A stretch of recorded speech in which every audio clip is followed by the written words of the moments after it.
Hello everyone, সবাই কেমন আছেন? Welcome to a new blog. আর এই দেখেন, ওয়েদারটা এত জোস হয়েছিল। ঢাকায় আসলাম আর এত সুন্দর ওয়েদার পেলাম।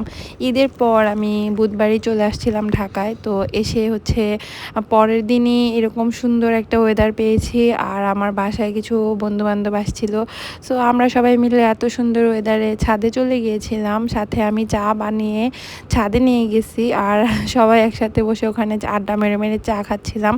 এটা এমন একটা সময় যেটা সারা জীবন চেরিশ করা যাবে। সো আমি এরকম মোমেন্ট বারবার চাই।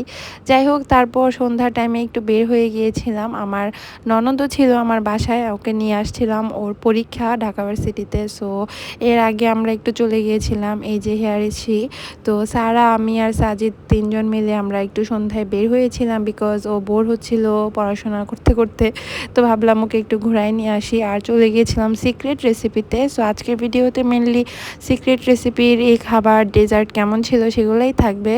আর এটা একটা মোস্ট ফেমাস আর খুবই ভালো একটা রেস্টুরেন্ট। আর প্রাইসটা একটু বেশি, বাট ওদের কোয়ালিটি সব কিছু অনেক জোস। তো আমরা fish and chips and dumplings দেখলে নিয়ে হচ্ছে খেলাম। আর এরপর এটা হচ্ছে চিজ কেক। সো এই জায়গাটায় হচ্ছে আমি মাস্টার শেফের যে রানবীর, ওনাকে হচ্ছে কপি করতেছিলাম। সো সাজিদ এটা করতে বলতেছিল আমাকে।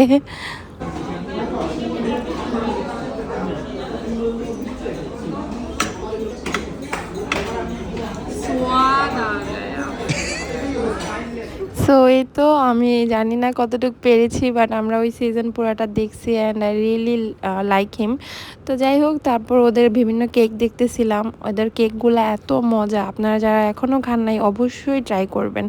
সো বিভিন্ন কেক অ্যান্ড বিভিন্ন প্রাইসের স্ক্রিনে দেখতেই পাচ্ছেন। সো এই ছিল আজকে ছোটো মোটো ব্লগ। সবাই ভালো থাকবেন, আল্লাহ হাফেজ।